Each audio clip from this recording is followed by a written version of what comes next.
Hi all, welcome to SS world academy for HSA studies.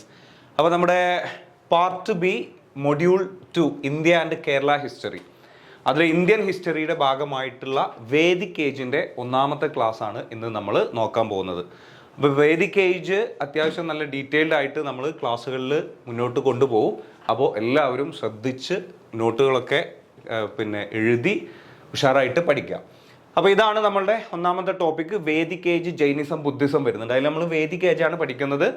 ജൈനിസവും ബുദ്ധിസവും Maurya, Gupta തുടങ്ങിയിട്ടുള്ള ടോപ്പിക്കുകളെല്ലാം തന്നെ നമ്മൾ അടുത്ത ക്ലാസ്സുകളിലായിട്ട് കംപ്ലീറ്റ് ചെയ്യും.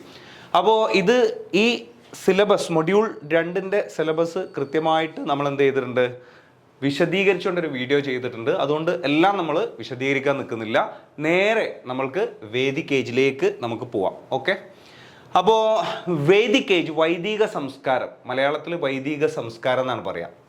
അപ്പോൾ നിങ്ങൾ കേട്ടിട്ടുണ്ടാവും ഹരപ്പൻ സംസ്കാരം അല്ലേ? ഹരപ്പൻ സംസ്കാരത്തിന് ശേഷം ഇന്ത്യയിൽ നിലവിൽ വന്ന, അല്ലെങ്കിൽ ഹരപ്പൻ സംസ്കാരത്തിൻ്റെ തിരോധാനത്തിന് ശേഷം എന്ന് പറഞ്ഞു കഴിഞ്ഞാൽ അത് കൊളാപ്സ് ആയതിനു ശേഷം ഇന്ത്യയിൽ വന്ന മറ്റൊരു സംസ്കാരമാണ് വേദിക് സംസ്കാരം അല്ലെങ്കിൽ വേദിക് ഏജ് എന്ന് പറയുന്നത്. അപ്പോൾ ഇന്ത്യയുടെ വടക്ക് പടിഞ്ഞാറൻ ഭാഗത്താണ്. അപ്പോൾ ഇന്ന് പാകിസ്ഥാൻ, അതേപോലെ തന്നെ ഇന്ത്യയുടെ സിന്ധ്, പഞ്ചാബ് മേഖലകളൊക്കെ ഉൾക്കൊള്ളുന്ന പ്രദേശത്തായിരുന്നു നമ്മുടെ ഹരപ്പൻ സംസ്കാരം നിലവിൽ വന്നത്.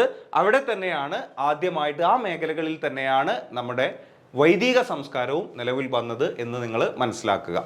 അപ്പോൾ ആരാണ് ഈ വേദിക് ഏജ് അല്ലെങ്കിൽ വൈദിക സംസ്കാരത്തിൻ്റെ സ്രഷ്ടാക്കൾ? അതായത് ആരാണ് അത് ഇൻട്രൊഡ്യൂസ് ചെയ്തത് എന്ന് പറഞ്ഞു കഴിഞ്ഞാൽ ആര്യന്മാരാണ് അത് ഇൻട്രൊഡ്യൂസ് ചെയ്തത്. അപ്പോൾ നമ്മുടെ വൈദിക സംസ്കാരം എന്ന് പറഞ്ഞു കഴിഞ്ഞാൽ ആര്യന്മാരുടെ സംസ്കാരമാണ്. അത് നിങ്ങൾ ഓർത്ത് വെക്കുക. വേദിക് ഏജ് അല്ലെങ്കിൽ വേദിക് പീരീഡ് എന്ന് പറഞ്ഞു കഴിഞ്ഞാൽ അത് ആര്യന്മാരാണ് അത് ഇൻട്രൊഡ്യൂസ് ചെയ്തത്, നിങ്ങൾ മനസ്സിലാക്കുക. അപ്പോൾ ഈ ആര്യന്മാർ എവിടെയാണ് ജീവിച്ചിരുന്നത്? അപ്പോൾ ആര്യന്മാർ ഇന്ത്യയിലേക്ക് കുടിയേറിയിട്ടാണ് അല്ലേ ഈ വേദിക് പീരീഡ് ഇൻട്രൊഡ്യൂസ് ചെയ്യുന്നത്, അല്ലെങ്കിൽ അവരുടെ കാലഘട്ടമാണ് വേദിക് പീരീഡ് എന്ന് പറയുന്നത്. അപ്പോൾ അതിനു മുമ്പ് ആര്യന്മാർ എവിടെയായിരുന്നു? മധ്യേഷ്യ മുതൽ ആർട്ടിക് പ്രദേശം വരെ അവരുടെ ജന്മനാടായിട്ട് കണക്കാക്കുന്നുണ്ട്. മധ്യേഷ്യ മുതൽ ആർട്ടിക് പ്രദേശം വരെ.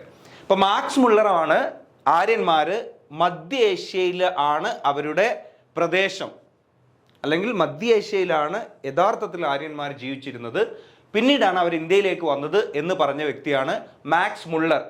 അപ്പം മധ്യേഷ്യയിൽ ഒരുപാട് മുള്ളുകളുണ്ട് എന്നൊക്കെ ഒന്ന് ഓർത്തു വെക്കുക. അപ്പോൾ മാക്സ് മുള്ളറാണ് ആര്യന്മാർ മധ്യേഷ്യക്കാരാണ് എന്ന് പറഞ്ഞ വ്യക്തി മാക്സ് മുള്ളർ. അപ്പോൾ മധ്യേഷ്യയിലാണ് മുള്ളുള്ളത് കേട്ടോ, മാക്സ് മുള്ളറാണ് അത് പറഞ്ഞിട്ടുള്ളത്. എന്നാൽ ആര്യന്മാരുടെ ജന്മദേശം ആർട്ടിക് ആണ് എന്ന് പറഞ്ഞത് ആരാണ്? ആര്യന്മാരുടെ ജന്മദേശം ആർട്ടിക് ആണ് എന്ന് പറഞ്ഞത് ബാലഗംഗാധര തിലകനാണ്. അപ്പോൾ തിലകൻ, നമ്മുടെ സിനിമാ നടൻ തിലകൻ അറിയാം നിങ്ങൾക്ക്? ഹീസ് ആൻ ആർട്ടിസ്റ്റ് അല്ലേ, നല്ലൊരു ആർട്ടിസ്റ്റാണ്. അപ്പോൾ ആർട്ടിക് എന്ന് പറയുമ്പോൾ ആർട്ടിസ്റ്റ് തിലകനാണ് ആർട്ടിക് ആണ് ആര്യന്മാരുടെ ജന്മദേശം എന്ന് പറഞ്ഞത്. അപ്പോൾ തിബറ്റിൽ നിന്നാണ് ആര്യന്മാർ ഇന്ത്യയിൽ എത്തിച്ചേർന്നത് എന്ന അഭിപ്രായം ദയാനന്ദ സരസ്വതി. നമുക്ക് ആനന്ദം കൂടുന്ന സമയത്ത്, ആനന്ദം, ഇവിടെ ഒരു ആനന്ദം ഉണ്ടല്ലോ അല്ലേ, ആനന്ദം കൂടുന്ന സമയത്ത് നമ്മൾ ബെറ്റ് വെക്കും അല്ലേ. അപ്പോൾ ബെറ്റ്, അപ്പോൾ തിബറ്റിൽ നിന്നാണ് വന്നത് ആരാ പറഞ്ഞത്? ദയാനന്ദ സരസ്വതിയാണ് പറഞ്ഞത്. എന്തായാലും മധ്യേഷ്യ മുതൽ ആർട്ടിക് പ്രദേശം ജീവിച്ചിരുന്ന പ്രദേശങ്ങളിൽ ജീവിച്ചിരുന്ന ആര്യന്മാർ ഇന്ത്യയിലേക്ക് വന്ന് ഹരപ്പൻ സംസ്കാരത്തിന് ശേഷം ഇന്ത്യയിൽ സ്ഥാപിച്ച ഒരു കാലഘട്ടമാണ്, അല്ലെങ്കിൽ ഒരു സംസ്കാരമാണ് വൈദിക സംസ്കാരം അല്ലെങ്കിൽ വേദിക് പീരീഡ് എന്ന് പറയുന്നത്. ഓക്കെ ആണല്ലോ? ഇതൊക്കെ പരീക്ഷയിൽ നമ്മൾക്ക് പ്രതീക്ഷിക്കാവുന്നതാണ്. അപ്പോൾ 1500 BC ആണ് കേട്ടോ ഈ കാലഘട്ടം. ആര്യന്മാർ ഇന്ത്യയിലേക്ക് വരുന്ന കാലഘട്ടം 1500 BC, ഏകദേശം ഈ കാലഘട്ടങ്ങളിലാണ് ഇവർ വന്നു തുടങ്ങിയത് എന്നുകൂടി നിങ്ങൾ മനസ്സിലാക്കുക. ഓക്കെ ആണല്ലോ? അപ്പോൾ ഇനി ആര്യന്മാരുടെ സ്വഭാവം, അർദ്ധനാടോടികളായിരുന്നു, ഇടയന്മാരായിരുന്നു. എന്താ നാടോടികൾ എന്ന് പറഞ്ഞു കഴിഞ്ഞാൽ അല്ലേ, നമ്മുടെ റെയിൽവേ ജോലി ചെയ്യുന്ന ഒരുപാട് നോർത്ത് ഇന്ത്യൻ ആൾക്കാർ, കുടുംബങ്ങളായിട്ട് അവർ വരുന്നത് കാണാം നിങ്ങൾക്ക്. അവരൊരു നാടോടി ജീവിതമാണ്. ഒരു പ്രദേശത്ത് തൊഴിൽ കഴിഞ്ഞാൽ അടുത്ത പ്രദേശത്തേക്ക്, അങ്ങനെ ഒരു നാടിൽ മുഴുവൻ സഞ്ചരിച്ചു കൊണ്ടാണ് അവരുടെ ജീവിതം. പ്രത്യേകിച്ച് ഒരു വാസസ്ഥലമൊന്നുമില്ല. അപ്പോൾ ആര്യന്മാരെ സംബന്ധിച്ച് അർദ്ധനാടോടികളാണ്. കുറച്ചു കാലം ഒരു സ്ഥലത്ത് നിൽക്കും. ഇപ്പം ജമ്മു ആൻഡ് കാശ്മീരിലുണ്ട് ഒരു പ്രത്യേക നാടോടി വിഭാഗം. അവരുടെ പ്രത്യേകത, തണുപ്പ് കൂടുന്ന സമയത്ത് അവർ ജമ്മുവിലേക്ക് വരും. തണുപ്പ് കുറയുന്ന കാലഘട്ടത്തിൽ അവർ കാശ്മീരിലേക്ക് പോകും. ഇങ്ങനെ അർദ്ധനാടോടികളായിരുന്നു ആര്യന്മാർ. ഇടയന്മാരായിരുന്നു, കന്നുകാലികളെ മേച്ച് നടക്കുന്ന ആൾക്കാരായിരുന്നു ആര്യന്മാർ, അല്ലേ? ആര്യന്മാരുടെ കാലഘട്ടം, അല്ലെങ്കിൽ ആര്യന്മാരാണ് വൈദിക കാലഘട്ടത്തിന്റെ സ്രഷ്ടാക്കൾ. അവരുടെ പ്രത്യേകതയാണ് ഇപ്പൊ നമ്മൾ പറഞ്ഞു. ഇനി ജനസംഖ്യ വർദ്ധിച്ചു. ജനസംഖ്യ കൂടിയപ്പോൾ അവർ എന്ത് ചെയ്തു? ആര്യന്മാര് ജന്മദേശം വിട്ട് ഈ മധ്യേഷ്യ മുതൽ ആർട്ടിക് എന്ന് പറഞ്ഞല്ലോ, ആ പ്രദേശങ്ങൾ വിട്ട് ലോകത്തിന്റെ പല ഭാഗങ്ങളിലേക്ക് സഞ്ചരിച്ചു. അങ്ങനെ ഇന്ത്യയിൽ എത്തിച്ചേർന്ന ആര്യൻ വിഭാഗമാണ് ഇന്തോ ആര്യന്മാർ എന്നറിയപ്പെടുന്നത്. ഇന്തോ ആര്യന്മാർ എന്നറിയപ്പെടുന്നത്. ജർമ്മനിയിൽ നമ്മുടെ ഹിറ്റ്ലർ ഈ കണ്ടമാനം ഒരുപാട് ആൾക്കാരെ കൊന്നടുക്കിയപ്പോൾ പറഞ്ഞിട്ടുള്ള ഒരു സംഭവമാണ് ആര്യവാദം എന്ന് പറയുന്നത്. എന്താ? ആര്യന്മാരാണ് ഏറ്റവും വിശുദ്ധരായ പരിശുദ്ധരായിട്ടുള്ള ആൾക്കാർ. അപ്പോൾ കുറേ പേര് യൂറോപ്പിലേക്കും പോയിട്ടുണ്ട്. ഇന്ത്യയിൽ എത്തിച്ചേർന്ന ആര്യന്മാരാണ് ഇന്തോ ആര്യന്മാർ എന്ന് അറിയപ്പെടുന്നത്. പല കാലങ്ങളിൽ BCE 1500 മുതൽ പല കാലങ്ങളിൽ പല ഗോത്രങ്ങളായിട്ടാണ് ആര്യന്മാര് ഇന്ത്യയിൽ വരുന്നത്. പല ഗോത്രങ്ങളായിട്ടാണ്. അതും കൂടിയാണ് കേട്ടോ പ്രത്യേകത. ഒറ്റ ഗോത്രം, ഒറ്റ ആര്യൻ ഒരു ദിവസം വന്നതല്ല. BCE 1500 മുതൽ പല സമയത്ത് പല ഗോത്രങ്ങളായിട്ടാണ് ആര്യന്മാര് ഇന്ത്യയിലേക്ക് വരുന്നത്. അപ്പൊ ഇന്ത്യയിൽ ഇവർ ആദ്യമായിട്ട് താമസമാക്കിയിട്ടുള്ള സ്ഥലം അത് വളരെ പ്രധാനപ്പെട്ടാണ് കേട്ടോ. ഇന്ത്യയിൽ താമസമാക്കിയിട്ടുള്ള പ്രദേശമാണ് സപ്തസൈന്ധവ ദേശം. സപ്ത എന്ന് പറഞ്ഞാൽ എത്രയാ? സാരി ഗമ പാദാനി, സപ്ത സ്വരങ്ങൾ. സപ്ത എന്ന് പറഞ്ഞു കഴിഞ്ഞാൽ 7 നദികളുടെ നാട് എന്നറിയപ്പെടുന്ന പ്രദേശത്താണ് അവര് ആദ്യം വാസമുറപ്പിച്ചത്. അപ്പൊ ഏതെല്ലാമാണ് 7 നദികൾ അല്ലേ? നമ്മൾ പറഞ്ഞു ഇന്നത്തെ ഇവരുടെ പ്രദേശം എന്ന് പറഞ്ഞു കഴിഞ്ഞാൽ ഇന്നത്തെ ഇന്ത്യയിലെ സിന്ധ്, പഞ്ചാബ്, അതുപോലെ തന്നെ പാകിസ്ഥാനിലെ പ്രദേശങ്ങളൊക്കെ ഉൾപ്പെടുന്ന പ്രദേശം. അപ്പോൾ 7 നദികളുടെ നാട് ഏതെല്ലാമാണ്? 7 നദികൾ: സിന്ധു, ഝലം, ചിനാബ് 3 ആയല്ലോ. രവി, ബിയാസ്, സത്ലജ് 6 ആയല്ലോ. സരസ്വതി. ഇങ്ങനെ 7 നദികളാണ് ഇവര് ആര്യന്മാര് ഈ നദികൾക്ക് ചുറ്റുമാണ് ആര്യന്മാർ ഇന്ത്യയിൽ വന്ന് താമസം ആരംഭിച്ചത്. നദികൾക്ക് ചുറ്റും എന്ന് പറഞ്ഞു കഴിഞ്ഞാൽ കൃഷിക്ക് വളരെ പ്രാധാന്യമുള്ളത് കൊണ്ടാണ് കേട്ടോ. കന്നുകാലികളെയൊക്കെ മേയ്ക്കാനൊക്കെ എളുപ്പം, അവർക്ക് വെള്ളത്തിൻ്റെ അവൈലബിലിറ്റി ഇതാണ്. അപ്പോൾ ഇത് ഓർത്തു വെക്കാൻ വേണ്ടിയിട്ട് കുറച്ച് ഒരു കോഡ് പറയട്ടെ ഞാൻ. സിന്ധുവിലെ ജലം ഭയങ്കര ചില്ലാണ്. 3 നദിയെ കിട്ടിയല്ലോ. സപ്ത സൈന്ധവ ദേശം അല്ലെങ്കിൽ സപ്ത നദികളുടെ നാട്. ഏതെല്ലാമാണ് സപ്ത നദികൾ എന്നാണ് നമ്മൾ നോക്കുന്നത്. സിന്ധുവിലെ ജലം ചില്ലാണ്, 3 കിട്ടി. അപ്പൊ എന്ത് ചെയ്തു? റബീസും സരസ്വതിയും കൂടി കുളിക്കാൻ പോയി. സിന്ധുവിലെ ജലം ചില്ലാണ്. അപ്പൊ എന്ത് ചെയ്തു? റബീസും സരസ്വതിയും കൂടി കുളിക്കാൻ പോയി. റബീസു, റ എന്ന് പറഞ്ഞു കഴിഞ്ഞാൽ രവി, ബി എന്ന് പറഞ്ഞു കഴിഞ്ഞാൽ BS, സു എന്ന് പറഞ്ഞു കഴിഞ്ഞാൽ സത്ലജ്. ഇംഗ്ലീഷിൽ SUTLUG എന്ന് പറഞ്ഞാൽ സത്ലജ് എഴുതുക. അപ്പോൾ സിന്ധുവിലെ ജലം ഭയങ്കര ചില്ലാണ്. അപ്പോൾ റബീസും സരസ്വതിയും കൂടിയിട്ട് കുളിക്കാൻ പോയി. അപ്പോൾ ഇതാണ് ഈ സപ്ത നദികൾ എന്ന് പറയുന്നത്. ഓർത്തു വെക്കുക. സിന്ധു, ജലം, ചിനാബ്. ചിൽ എന്ന് പറയുന്നത് ചി ആണ്. ചിനാബ്, റബീസു, രവി, ബിയാസ്, സത്ലജ്, പിന്നെ സരസ്വതി ഉണ്ട്. ഈ സരസ്വതി എന്ന നദി ഇപ്പോൾ ഇല്ല. പണ്ട് ഉണ്ടായിരുന്നു, ഇപ്പം ഇല്ല എന്നാണ് പറയുന്നത്. ഓക്കെ. ഇനി അതല്ല, ഇത് ഇന്ത്യയിലല്ല, മറിച്ച് അഫ്ഗാനിസ്ഥാനിലാണ്, മറ്റു പല പ്രദേശങ്ങളിലാണ് എന്നൊക്കെ ചരിത്രകാരന്മാർക്കിടയിൽ ഒരു വാദമുണ്ട്. എന്തായാലും ഈ സപ്ത നദികൾ എന്നറിയപ്പെടുന്നത് ഈ 7 നദികൾ ഇതാണ് എന്നുകൂടി നിങ്ങൾ മനസ്സിലാക്കുക. ഓക്കെ ആണല്ലോ. ഇനി അടുത്തത്, ഇവര് ഇന്ത്യയിലേക്ക് ഈ സപ്ത നദികളുടെ നാട്ട് അല്ലേ, ഇതൊക്കെ ഇന്ത്യയിലെ പ്രധാനപ്പെട്ട നദികളാണ്. ഇന്ത്യയിലേക്ക് വന്നപ്പോൾ അവിടുത്തെ തദ്ദേശവാസികളുമായിട്ട് അല്ലേ, അവിടുത്തെ നാട്ടുകാരുമായിട്ട് ഏറ്റുമുട്ടൽ നടത്തി. അപ്പോൾ ഈ ഏറ്റുമുട്ടലിൽ വളരെ പെട്ടെന്ന് തന്നെ ദാസന്മാർ അല്ലെങ്കിൽ ദസ്യുക്കൾ, തദ്ദേശവാസികളെ ആര്യന്മാർ വിളിച്ചിരുന്ന പേരാണ് ദാസന്മാർ അല്ലേ, അടിമകൾ എന്ന അർത്ഥത്തിലാണ്. ഇവർ കുറച്ച് ഹൈറ്റും വെയിറ്റും നല്ല കളറും ഒക്കെ ഉള്ള ആളായതുകൊണ്ട് ഇവരെന്ത് ചെയ്തു? പെട്ടെന്ന് യുദ്ധത്തിൽ കുറച്ച് അഡ്വാൻസ്ഡ് ആണ്, മാനസികമായിട്ട് കുറച്ച് അഡ്വാൻസ്ഡ് ആണ്. അപ്പോൾ ഇവരെന്ത് ചെയ്തു? ഇവരെ വളരെ പെട്ടെന്ന് ഇവരെ അങ്ങോട്ട് കീഴടക്കി.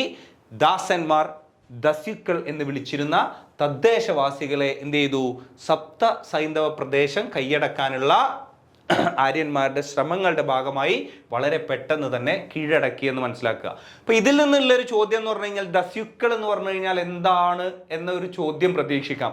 ദസ്യുക്കൾ എന്ന് പറഞ്ഞു കഴിഞ്ഞാൽ ആര്യന്മാർ ഇന്ത്യയിലേക്ക് വന്നപ്പോഴുള്ള തദ്ദേശവാസികളാണ് ദസ്യുക്കൾ എന്ന് പറയുന്നത്. അപ്പൊ ആ ഒരു ഓർമ്മ ഉണ്ടായാൽ മതി. ഓക്കെ ആണല്ലോ.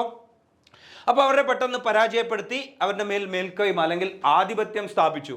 അപ്പൊ ആര്യന്മാർ തമ്മിൽ അല്ലെ പല കാലങ്ങളിൽ പല ഗോത്രങ്ങളായിട്ടാണ് ആര്യന്മാർ വരുന്നത്. അത് നമ്മൾ നേരത്തെ പറഞ്ഞു അല്ലെ. അപ്പൊ ആ ഗോത്രങ്ങൾ തമ്മിൽ ആര്യഗോത്രങ്ങൾ തമ്മിലും എന്ത് ചെയ്തിട്ടുണ്ട്? തമ്മിൽ യുദ്ധങ്ങൾ ഉണ്ടായിട്ടുണ്ട്. ആര്യന്മാര് ഒരുപാട് ഗോത്രങ്ങളുണ്ട്. പ്രബലമായിട്ടുള്ള 5 ഗോത്രങ്ങൾ, പഞ്ചജന എന്നറിയപ്പെടുന്ന 5 ഗോത്രങ്ങളായിട്ട്. ജന എന്ന് പറഞ്ഞു കഴിഞ്ഞാൽ ഗോത്രം, പഞ്ച എന്ന് പറഞ്ഞു കഴിഞ്ഞാൽ 5. അപ്പൊ അത് ഓർത്തു വെക്കാൻ സുഖമാണ്. പഞ്ചജന എന്ന് പറഞ്ഞു കഴിഞ്ഞാൽ അല്ലേ 5 ഗോത്രങ്ങൾ, പ്രബലമായിട്ടുള്ള 5 ഗോത്രങ്ങളായിട്ട് ഈ കാലഘട്ടത്തിൽ ആര്യന്മാരെ വിഭജിക്കപ്പെട്ടിരുന്നു. അപ്പൊ ഈ ആര്യ ഗോത്രങ്ങൾ തമ്മിൽ യുദ്ധത്തിൽ നിന്നാണ് നമ്മൾ വരുന്നത്, ഏറ്റുമുട്ടലുകൾ. ഈ ആര്യ ഗോത്രങ്ങൾ തമ്മിൽ ഏറ്റുമുട്ടുന്ന സമയത്ത് തദ്ദേശീയരുടെ സഹായം അവർ തേടിയിരുന്നു.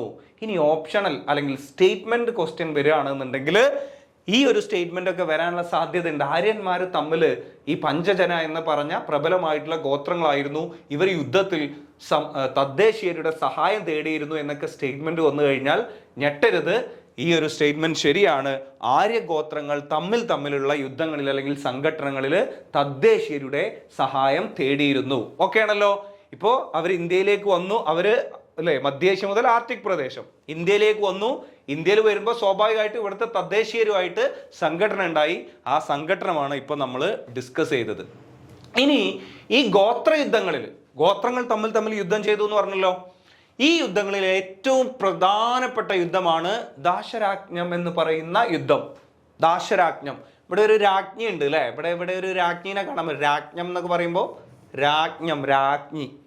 അപ്പോൾ രാജ്ഞിക്ക് വേണ്ടിയിട്ടുള്ള യുദ്ധമാണെന്ന് അല്ലേ. ഗോത്രങ്ങൾ തമ്മിൽ നടത്തിയ യുദ്ധം രാജ്ഞിക്ക് വേണ്ടിയിട്ടുള്ള യുദ്ധമാണ് എന്ന് മനസ്സിലാക്കുക. ഓർത്തു വെക്കാനാട്ടോ അത് പറയുന്നത് ദാശരാജ്ഞം. അങ്ങനെയെങ്കിലും ഇത് ദാശരാജ്ഞം ഒക്കെ നമ്മുടെ മനസ്സിൽ ഉണ്ടാവട്ടെ, അതിനു വേണ്ടിയിട്ടാണ്. അപ്പൊ ഈ യുദ്ധം നടന്നത് അല്ലേ പരുഷ്ണി നദി എന്ന് പറഞ്ഞു കഴിഞ്ഞാൽ ഇപ്പോഴത്തെ രവി നദിയാണത്. പരുഷ്ണിയിലെ പുരുഷന്മാരാണ് രാജ്ഞിക്ക് വേണ്ടിയിട്ട് യുദ്ധം നടത്തിയത്. അപ്പോൾ പുരുഷന്മാർ രാജ്ഞിക്ക് വേണ്ടിയിട്ട് യുദ്ധം നടത്തിയ പരുഷ്ണി നദിയുടെ തീരത്താണ് ഇപ്പോൾ ആ നദി അറിയപ്പെടുന്നത്. രവിയാണ് അതിൽ പുരുഷന്മാരിൽ പ്രധാനപ്പെട്ട രവിയാണ് എന്നും കൂടി ഓർത്തു വെക്കുക. എന്തായാലും ഈ യുദ്ധം 10 ഗോത്രത്തലവന്മാർ ഭരതഗോത്രവുമായിട്ട് നടത്തിയ യുദ്ധമാണ്. 10 ഗോത്രത്തലവന്മാർ ഒരുമിച്ച് കൂടിയിട്ട്. ഇതിൽ അനാര്യ ഗോത്രങ്ങളും ഉണ്ട് കേട്ടോ. ഈ 10 ഗോത്രങ്ങളിൽ അനാര്യൻ എന്ന് പറഞ്ഞു കഴിഞ്ഞാൽ തദ്ദേശീയ ഗോത്രങ്ങളുണ്ട്, ആര്യന്മാരല്ലാത്ത ഗോത്രങ്ങളുണ്ട്. ഇവർ ഭരതഗോത്രവുമായിട്ട് നടത്തിയ യുദ്ധമാണ് ഈ ദാശരാജ്ഞം എന്ന് പറയുന്നത്. അപ്പൊ ഇതിൽ ആരാ ജയിച്ചത്? ഭരതന്മാരുടെ തലവനായിട്ടുള്ള സുദാസ് വിജയിച്ചു അല്ലേ. താരാദാസ് എന്നൊക്കെ കേട്ടില്ലേ, വിജയിച്ചില്ലേ. താരാദാസ് ഭയങ്കര സ്മഗ്ലർ ആയിരുന്നു. അപ്പൊ അതേപോലെ ഈ ഭരതഗോത്രം, അല്ലേ നമ്മുടെ ഭാരതമൊക്കെ അല്ലേ വരുന്നത്. അപ്പൊ ഭരതൻ തന്നെയാണ് ജയിച്ചത്. അപ്പൊ അതില് പ്രധാന തലവൻ, ഭരതന്മാരുടെ തലവൻ ആരായിരുന്നു? സുദാസ്. ആരാണ്? സുദാസ് ആണ്. താരാദാസ് എന്നൊക്കെ പറയുന്ന പോലെ സുദാസ് ആണ് ഈ ഭരതഗോത്രത്തിന്റെ നേതാവ് അല്ലെങ്കിൽ തലവൻ എന്നുകൂടി നിങ്ങൾ മനസ്സിലാക്കുക. പരാജയപ്പെട്ടവരിലെ പ്രമുഖ ഗോത്രമാണ് പുരു അല്ലെ. സുഖാണ്. പുരു ഒരു പരാജയം പേരിൽ തന്നെയുണ്ട്. പരാജയപ്പെട്ട ഗോത്രം ഏതാണ്? പുരു ആണ് പരാജയപ്പെട്ടത്. എന്നാൽ പിൽക്കാലത്ത് ഈ പുരു എന്ന് പറയുന്ന ഗോത്രവും പരാജയപ്പെട്ട പുരുവും വിജയിച്ച ഭരതഗോത്രവും തമ്മിൽ ചേർന്നുകൊണ്ട് കുരു എന്ന് പറയുന്ന ഒരു പുതിയ ഗോത്രമുണ്ടായി. ഇതുകൂടി നിങ്ങൾ മനസ്സിലാക്കുക. ഏതൊക്കെയാണ്? ഭരതർ പിൽക്കാലത്ത് പുരു എന്ന് പറയുന്ന പരാജയപ്പെട്ട ഗോത്രവുമായി ചേർന്നിട്ടാണ് കുരു എന്ന ഒരു പുതിയ ഭരണഗോത്രം സ്ഥാപിച്ചത്. കുരുവംശം എന്നൊക്കെ കേട്ടില്ലേ നിങ്ങൾ? ഓക്കെ, അതൊക്കെ ഈ ഒരു കാലഘട്ടത്തിലെ സംഭവ വികാസങ്ങളിൽ നിന്ന് ഉൾക്കൊണ്ടാവാം അങ്ങനെ പല അല്ലേ നമ്മുടെ ഇതിഹാസങ്ങളിലൊക്കെ ഇങ്ങനത്തെ പല സംഭവ വികാസങ്ങളും പേരുകളും വന്നിട്ടുള്ളത്. ഓക്കെ ആണല്ലോ. ഇനി അടുത്തത് വേദിക് ലിറ്ററേച്ചർ ആണ്, സാഹിത്യം. Vedic literature, വേദസാഹിത്യം. ആര്യന്മാരുടെ സാഹിത്യമാണ് വേദസാഹിത്യം എന്ന് പറയുന്നത്. അപ്പൊ ഈ വേദം എന്ന് പറയുന്ന വാക്ക് വിദ, അറിവ്, ജ്ഞാനം എന്ന് അറിയപ്പെടുന്ന അറിവ്, ജ്ഞാനം, വിദ എന്ന ധാതുവിൽ നിന്നാണ് വേദം എന്ന വാക്ക്. വിദ എന്ന സംസ്കൃത വിധ എന്ന ധാതുവിൽ നിന്നാണ് വേദം എന്ന സംസ്കൃത പദം അല്ലെങ്കിൽ വാക്ക് വരുന്നത്. അപ്പോൾ അതിന്റെ അർത്ഥം എന്താണെന്ന് പരീക്ഷയിൽ വരും, അറിവ്, ജ്ഞാനം, അല്ലേ? അതിനൊരു ഉദാഹരണമാണ് വേദം കേട്ട് കഴിഞ്ഞാൽ പഴയ കാലഘട്ടത്തിൽ ഈ താഴ്ന്ന വിഭാഗം എന്ന് മുദ്ര കുത്തപ്പെട്ട ആൾക്കാരുടെ ചെവിയിൽ വേദം കേട്ട് കഴിഞ്ഞാൽ ഈയം ഉരുക്കിയിട്ട് ഒഴിക്കും. കാരണം എന്താ?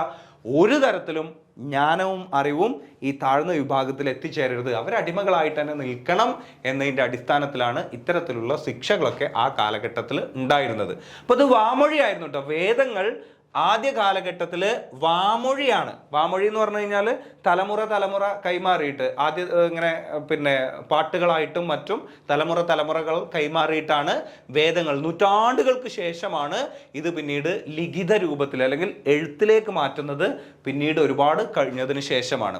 അപ്പോൾ വേദങ്ങളിൽ ഏറ്റവും വ്യക്തമായി ഏറ്റവും കൂടുതൽ ഉപയോഗിക്കുന്ന പദമാണ് ജന. ജന എന്ന് പറഞ്ഞു കഴിഞ്ഞാൽ പേടിക്കാനൊന്നുമില്ല, പഞ്ചജന, 5 ഗോത്രം. ജന എന്ന് പറഞ്ഞു കഴിഞ്ഞാൽ ഗോത്രമാണ്. അപ്പോൾ മനസ്സിലാക്കുക, വേദങ്ങളിൽ വ്യക്തമായി ഏറ്റവും കൂടുതൽ ഉപയോഗിക്കുന്ന വാക്ക് എന്ന് പറയുന്നത് അത് ജന എന്ന വാക്കാണ്. ഓക്കെ, ഇനി വേദസാഹിത്യമാണ് നമ്മൾ ഡിസ്കസ് ചെയ്യുന്നത്. വേദസാഹിത്യത്തിൽ 3 വിഭാഗങ്ങളാണ് നമ്മൾ ഇവിടെ ഡിസ്കസ് ചെയ്യാൻ പോകുന്നത്. സാഹിത്യത്തിൻ്റെ 3 വിഭാഗങ്ങൾ. ഒന്ന് വേദസംഹിതകൾ, ഇത് ഭയങ്കര ഫേമസ് ആണ്, 4 വേദങ്ങൾ, അല്ലേ? ഇനി ഋഗ്വേദ, സാമവേദ, യജുർവേദ, അഥർവവേദ എന്നൊക്കെ പറഞ്ഞിട്ട് നിങ്ങൾക്കറിയാം, നമ്മൾ ഡിസ്കസ് ചെയ്യും. രണ്ടാമത്തത് ബ്രാഹ്മണങ്ങളും ആരണ്യകങ്ങളും ഉപനിഷത്തുകളും. കേട്ടിട്ടുണ്ടാവും, എന്താണ് എന്ന് നമ്മൾ ഇത് പഠിക്കുന്ന സമയത്ത് കൃത്യമായിട്ട് ഡിസ്കസ് ചെയ്തു. ഇനി മൂന്നാമത്തതാണ് കൽപ്പസൂത്രങ്ങൾ, അല്ലേ? മൂന്നാമത്തത്. അപ്പോൾ വേദസംഹിതകൾ, ബ്രാഹ്മണങ്ങൾ, ആരണ്യകങ്ങൾ, ഉപനിഷത്തുകൾ, അത് രണ്ടാമത്തത്. മൂന്നാമത്തത് കൽപ്പസൂത്രങ്ങൾ. ഇതാണ് വേദസാഹിത്യത്തിൻ്റെ 3 വിഭാഗങ്ങളായിട്ട് നമ്മൾ കണക്കാക്കുന്നത്. ഇതാണ് നമ്മൾ ഡിസ്കസ് ചെയ്യാൻ പോകുന്നത്. ഓക്കെ ആണല്ലോ? വേദസംഹിതകൾ, ഋഗ്വേദം, 4 വേദങ്ങളുണ്ട്, എവ്രിബഡി നോസ്, അല്ലേ? സാമവേദം, അല്ലേ? സംഗീതത്തിൻ്റെ വേദം എന്നൊക്കെ അറിയപ്പെടുന്ന സാമവേദം. ഇനി യജുർവേദം, അഥർവവേദം, ഈ 4 വേദങ്ങൾ എല്ലാവർക്കും അറിയാം. പക്ഷെ വിശദമായിട്ട് നമ്മൾ പരീക്ഷയിൽ ചോദ്യം വരുന്ന രീതിയിൽ നമ്മൾ ഡിസ്കസ് ചെയ്യേണ്ടതുണ്ട്. അതാണ് നമ്മൾ ചെയ്യാൻ പോകുന്നത്. ഓക്കെ ആണല്ലോ? ഏറ്റവും പഴക്കം ചെന്നതാണ് ഋഗ്വേദം. അതെല്ലാവർക്കും അറിയാം. ഋഗ്വേദം എന്നാണ് നമ്മൾ പെട്ടെന്ന് വേദങ്ങളിൽ ഏറ്റവും ആദ്യം നമ്മുടെ മൈൻഡിൽ സ്ട്രൈക്ക് ചെയ്യുന്നത് ഋഗ്വേദമാണ്. ബിക്കോസ് ഏറ്റവും ഓൾഡസ്റ്റ് എന്ന് പറയുന്നത് ഈ ഋഗ്വേദമാണ്, പഴക്കം ചെന്ന വേദം, ഏറ്റവും പഴയത്. അതുകൊണ്ട് തന്നെ ഏറ്റവും പഴയത് ആയതുകൊണ്ട് തന്നെ ഒന്നാമത്തെ അല്ലെങ്കിൽ പ്രഥമ വേദം, 1-ാം വേദം എന്ന് ഇങ്ങനെ ഋഗ്വേദം അറിയപ്പെടുന്നു. 1-ാം വേദം ഏത് എന്നൊക്കെ ചോദിച്ചു വന്നു കഴിഞ്ഞാൽ ഡൗട്ടാകരുത്, പ്രഥമ വേദം, 1-ാം വേദം. ഇനി ആരാണ് ഇത് എഴുതിയത്? കരുതപ്പെടുന്നത് വിശ്വാമിത്രനും വസിഷ്ഠനും, അല്ലേ? വിശ്വാമിത്രനും വസിഷ്ഠനും. വേദങ്ങൾ ഭയങ്കര ശ്രേഷ്ഠതയുള്ളത് ആണ് എന്നാണ് വിശ്വാസം, അതിൽ വിശ്വസിക്കുന്നവരുടെ. അപ്പോൾ വിശ്വാമിത്രൻ, വസിഷ്ഠൻ, അല്ലേ? വിശ്വത്തിലും ശ്രേഷ്ഠനാണ്, അല്ലേ? വിശ്വത്തിൽ ഭയങ്കര ശ്രേഷ്ഠനാണ് എന്ത്? വേദം എന്ന് പറയുന്നത്. അപ്പോൾ ഇവർ രണ്ടുപേരാണ്, വിശ്വാമിത്രനും വസിഷ്ഠനാണ് ഇത് എഴുതിയത് എന്നാണ് മനസ്സിലാക്കുന്നത്. അപ്പോൾ ഇന്ദ്രൻ, അഗ്നി, വരുണൻ, ഈ ദൈവങ്ങളെ സ്തുതിക്കുന്ന ഗീതങ്ങളാണ് ഋഗ്വേദത്തിലുള്ളത്. ഈ ദൈവങ്ങളെ പറ്റിയിട്ട് നമ്മൾ കൃത്യമായിട്ട് അടുത്ത ക്ലാസ്സിൽ, വേദിക് ഏജിൻ്റെ തന്നെ, വേദിക് പീരീഡിൻ്റെ തന്നെ അടുത്ത ക്ലാസ്സിൽ നമ്മൾ കൃത്യമായിട്ട് ഡിസ്കസ് ചെയ്യും. അപ്പോൾ ഇപ്പോൾ നിങ്ങൾ ജസ്റ്റ് മനസ്സിലാക്കുക, ഋഗ്വേദത്തിൽ എന്താണെന്ന് പറഞ്ഞു കഴിഞ്ഞാൽ ഇന്ദ്രൻ, അഗ്നി, വരുണൻ. ഇന്ദ്രൻ, അഗ്നി, വരുണൻ, ഈ 3 ദൈവങ്ങളെ ഇതേപോലെ തന്നെ ഞങ്ങൾ മനസ്സിലാക്കുക. ഇവരെ സ്തുതിക്കുന്ന ഗീതങ്ങളാണ് ഋഗ്വേദത്തിലുള്ളത്. 1028 സൂക്തങ്ങളാണ് ഋഗ്വേദത്തിലുള്ളത്. 1028. അപ്പം 1000 ഓർത്ത് വെക്കാൻ വലിയ സുഖമൊന്നും ഉണ്ടാവില്ല. 1000 സൂക്തങ്ങളാണുള്ളതെന്ന് പറഞ്ഞു കഴിഞ്ഞാൽ കാലാകാലം നമ്മുടെ മൈൻഡ് അത് ക്യാച്ച് ചെയ്യും. 28 വരുന്ന സമയത്ത് ചിലപ്പോൾ ഡൗട്ട് ആകാനുള്ള സാധ്യത ഉണ്ട്. അപ്പോൾ അത് 28 ആണ്, അല്ലേ? 28 എന്ന് പറയുമ്പോൾ 28 ഇങ്ങനെ ഒന്ന് പറഞ്ഞു നോക്കൂ നിങ്ങൾ. 28 ഡ്യുവറ്റ് പാടി എന്നൊക്കെ പറയില്ലേ? അപ്പം ഡ്യുവറ്റ് ആണ്, അല്ലേ? ഋഗ്വേദത്തിൻ്റെ സൂക്തങ്ങൾ ഒരു ഡ്യുവറ്റ് ആണ് എന്നൊക്കെ മനസ്സിലാക്കുക. 28 ഡ്യുവറ്റ്, അല്ലേ? 1028 സൂക്തങ്ങളാണുള്ളത്. 10 മണ്ഡലങ്ങൾ അഥവാ പുസ്തകങ്ങളായിട്ട് ഇതിനെ വിഭജിച്ചിട്ടുണ്ട്. ഋഗ്വേദത്തിനെ 10 മണ്ഡലങ്ങളായിട്ട് ഇതിനെ വിഭജിച്ചിട്ടുണ്ട്. അതേപോലെ തന്നെ ഈ 1028 സൂക്തങ്ങൾ പറഞ്ഞല്ലോ, ഓരോ സൂക്തത്തിലും 1 മുതൽ 50 വരെ സ്തോത്രങ്ങളുണ്ട്. അപ്പൊ എത്ര സ്തോത്രങ്ങളുണ്ട് മൊത്തത്തില്? 10467 സ്തോത്രങ്ങളാണ് മൊത്തം ഋഗ്വേദത്തിലുള്ളത്. ഓക്കെ ആണല്ലോ. ഇത് ഡ്യൂവറ്റ്. എത്ര സൂക്തങ്ങളാണ്? 1028 ഡ്യൂവറ്റ്. എന്നാൽ ഈ സൂക്തങ്ങൾ എന്തുണ്ട്? 1 മുതൽ 50 വരെ സ്തോത്രങ്ങളുണ്ട്. അപ്പൊ ടോട്ടൽ എത്ര സ്തോത്രങ്ങളുണ്ട്? 10467. 1000 ഓർത്തു വെക്കുന്നത് പോലെ തന്നെ 10000 ഓർത്തു വെക്കാൻ സുഖമാണ്. പക്ഷേ പിന്നീട് നിങ്ങൾക്ക് വരുന്ന 467 ഓർത്തു വെക്കാൻ ചെറിയൊരു ടിപ്പ് പറഞ്ഞു തരാം. 4 4 അടിച്ചു, 6 അടിച്ചു, 7 വിൻ 7 എന്ന് പറഞ്ഞാൽ എന്താണ്? വിൻ ജയിച്ചു. 4 അടിച്ചു, 6 അടിച്ചു, വിൻ 7 എന്ന് പറഞ്ഞാൽ വിന്നില്ല, അതിൽ 7-ലൊരു വിന്ന് ജയിച്ചു. അപ്പൊ ഋഗ്വേദത്തിൽ മൊത്തം എത്ര സ്തോത്രങ്ങളാണ് ഉള്ളത്?